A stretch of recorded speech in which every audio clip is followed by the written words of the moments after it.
새벽 묵상의 시간 성도님들께 안부를 전합니다. 갑작스럽게 많은 비가 와서 혹 곤란함을 당하시는 성도분이 없을까 걱정이 되면서 안부를 전하며 기도를 하게 됩니다. 교회는 괜찮은가 싶어서 새벽에 가 보았는데 서방교 터널 앞쪽에 너무 많은 토사들이 쏟아져서 그 앞을 잠깐 통제하고 있어서 들어가 보지를 못했습니다. 감사한 것은 미리 가 계셨던 전도사님과 그리고 대장동에 계신 성도님들께서 교회를 돌아보아 주셔서 너무 감사한 말씀을 드립니다. 갑작스러운 폭우로 인해서 성도님들께 안부를 전하는 동시에 어려움들 없으시길, 혹 어려움을 당하셨더라도 우리가 함께 기도하면서 서로의 사정을 나누면서 서로를 보듬어 갔으면 좋겠다라는 생각이 드는 이 시간입니다. 그러한 가운데 오늘 이렇게 새벽의 메시지는 집에서 전해드리게 되었습니다. 여러 가지 참 걱정되는 부분이 있고 또 갑작스러운 폭우로 놀란 부분이 있지만 그러는 와중에서도 또 우리가 미리 예정되었던 성경 본문을 보면서 하루의 마음을 잡아가는 것은 또 가을이라 생각이 되어서 평안한 마음으로 또 하나님이 돌보아 주실 것을 바라는 마음으로 하나님의 말씀을 전합니다. 오늘 함께 보신 하나님의 말씀도 역시 잠언입니다. 그 자유본문의 기간 동안에 저는 잠언을 좀 더 면밀히 볼까 합니다. 잠언 30장 10절인데요. 너는 종을 그의 상전에게 비방하지 말라. 그가 너를 저주하겠고 너는 죄책을 당할까 두려우니라. 아멘. 어떤 종에 대한 비방을 하지 말라는 거죠. 비방했다가 저주로 돌려받을 수 있다. 그러니까 이제 우리가 생각을 하면 가는 말이 고와야 오는 말이 곱지 이렇게 생각할 수가 있겠는데요. 제가 말씀드린 적 있죠. 단지 그 정도의 의미일까? 잠언에 대해서 단지 그 정도의 의미일까라고 생각이 된다면 그 정도의 의미가 아니기 때문에 하나님의 말씀으로서 훨씬 더 큰 뜻이 있을 것을 기대하면서 찾아야 된다고 드린 적이 있습니다.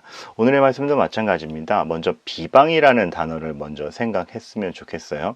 비방이라는 것이 뭘까요?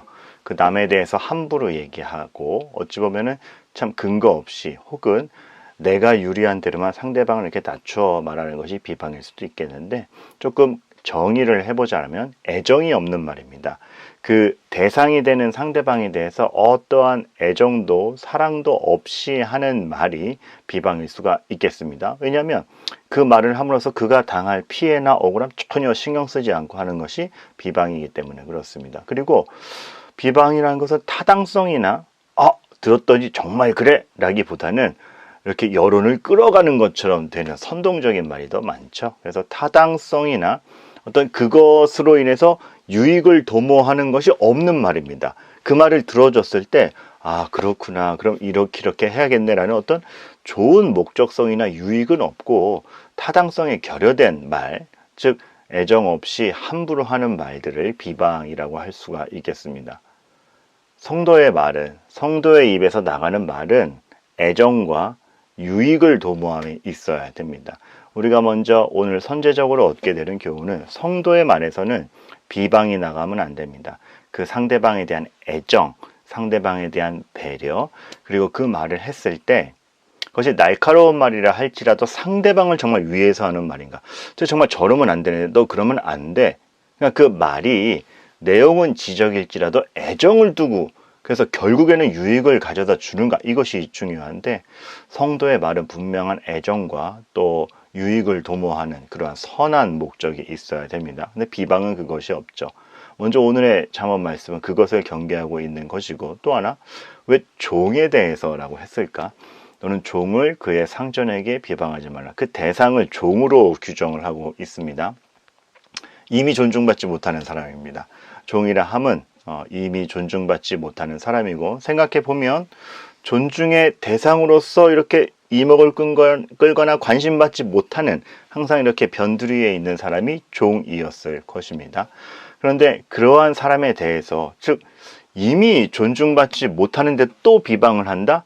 그러니까 이게 참 현실의 냉혹함이라는 게 이미도 이렇게 좋은 자리에 있지 못한데 더 낮출 수 있는 것이 여기가 맨 밑에 층인 줄 알았는데 지하가 있더라. 그런 말이 있지 않습니까? 현실은 그렇게 냉혹함을 항상 체험하게 하는 게 현실인데 우리는 그렇게 하지 말자라는 것이죠.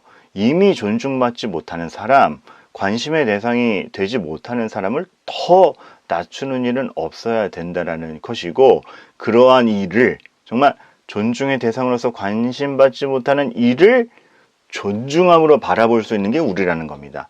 그러한 사람들조차도 그 상황과 이 세상이 만들어내는 가치에 의해서 관심받지 못하는 부류, 이렇게 그 세상의 가치 아닙니까? 사실은 세상의 정서와 가치로 관심받게 밀려난 사람에 대해서도 우리는 하나님의 형상으로서, 또 나와 함께 동시대를 되는, 나와 지금 함께 존재하는 사람으로서 관심을 기울여 바라볼 수 있어야 되고, 그가 하는 일에 대해서 귀함을 알고 애정을 갖고 바라봐야 된다라는 것을 다 규정을 하고 있는 것이죠. 그러니까 우리 성도는 변두리에 있는 사람까지도 놓치지 않고 중심에 있는 사람과 똑같이 바라볼 수 있는 큰 애정을 가진 것이 바로 우리 성도들의 마음이다라는 것이고, 사실 하나님의 시야가 그렇습니다. 어느 하나도 놓치지 않고 보살피시려는 하나님의 시야가 그런 것이죠. 성도에게 그러한 점들을 얘기하고 있는 것입니다. 그러지 못할 때 저주를 받는다 그럽니다. 그러니까 우리는 그렇게 생각할 수가 있겠죠. 너 저주 안 받으려면 잘해야 돼. 근데 이거는 단지 저주받지 않으려면 잘해라, 이 정도 차원이 아니라 전체적으로 악과 분노가 커지지 않도록 변두리까지 보살필 줄 아는 사람이 되라라는 말에 그 본의가 있겠습니다. 왜 저주를 할까요? 사실 종의 위치에서 어떤 모함을 받고 어떤 비방을 받으면 사실 종의 입장에서 할 수 있는 게 뭐가 있겠습니까? 그 상황이 다르고 주인에게 덤빌 수도 없고 힘 자체가 다른데, 그러니까 저주밖에 할 수 없는 겁니다.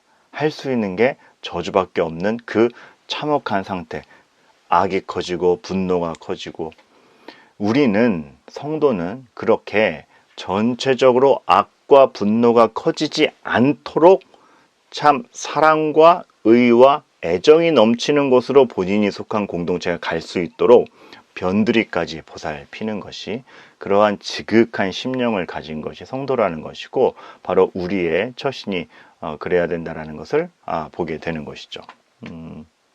그런 얘기를 한 적이 있어요.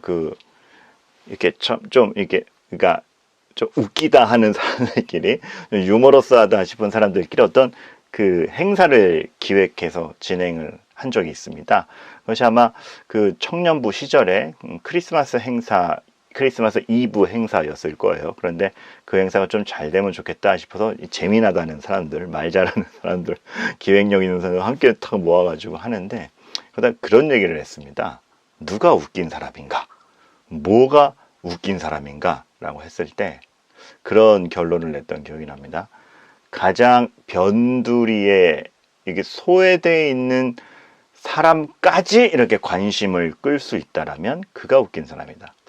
그러니까 원래 호응이 좋은 몇몇 사람만 두고 그 사람들 위주로 이렇게 뛰어가는 것이 아니라 머뭇거리고 속하지 못했고, 나는 여기에 이렇게 이런 가치가 않아, 이렇게 좀 변두리에 있는 사람까지도 이렇게 한 자리에 있는 것처럼 느끼게 해주면, 그래서 누구 하나 누락되지 않고 그 변두리까지 시선을 모을 수 있다면, 그래서 하는 말이 웃긴 것이다. 그렇게 해서 하하호, 누구도 빠짐없이 하하호 할 수 있다면, 가장 소외된 사람의 마음까지도 헤아릴 수 있다라면 전체 분위기를 휩쓰는 거죠. 말하자면 그런 것입니다. 우리의 마음가짐과 행동이 그래야 되는 것이죠.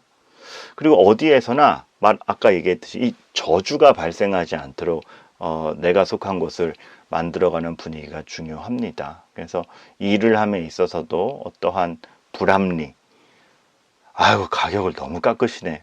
맞아. 그러니까 우리가 어떤 거래를 하거나 아니면 개인적 주문을 해도 마찬가지예요. 좀 그러한 말이 안 예를 드는 겁니다.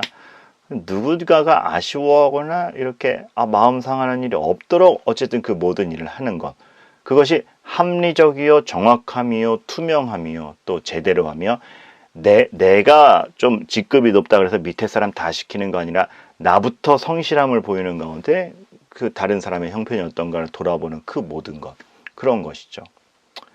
그 동아리에서 주요 요직을 맡으면서 저 때만 해도 그게 있었습니다. 선배들이 후배들한테 야, 말 잘 듣게 하려면 후배들 굴려야 돼. 기합을 줘야 돼. 일정 시간에는 일정 때가 되면 한번 굴려줘야 기어오르지 않는다. 비방이죠. 그 벌써 후배들을 잘해주면 기어오를 존재로 여기는 그 비합리, 애정 없음, 유익 없음. 내 위치 하나 지키려고 누군가에 대해서 함부로함, 비방인 것이죠. 그런데 뭐 단촐한 예를 들어드렸지만 그러한 마음으로 우리가 의례적으로 하는 것이 얼마나 많습니까? 그러고 보면 솔로몬이 다시 보이죠. 전체의 분노가 커지지 않게 하고 솔로몬의 재판을 통해서 변두리의 여자들이 왔을 때 다 들어주며 그것을 생명의 고귀함으로 판결을 내리죠. 참 이 말씀에 정반대되는 결과를 낸 그런 말씀이 예화가 아닌가 싶습니다. 오늘의 말씀 참 귀합니다. 너는 종을 그의 상전에게 비방하지 말라. 그가 너를 저주하겠고 너는 죄책을 당할까 두려우니라. 뒤집어서 하면 됩니다. 우리는 그 종까지도 존중을 하며 애정을 하며 전체의 분노가 커지지 않게 하는 가운데 모두가 복되게 하는 그러한 하루하루를 만들어 가야겠습니다. 기도하겠습니다. 성도의 삶과 말과 행동은 이처럼 다르게 하여 주시옵소서. 변두리까지 보살필 줄 알며 의와 선이 커지게 하는 그러한 우리들 되도록 하나님 도와 주시옵소서. 예수 그리스도의 이름으로 기도합니다. 아멘.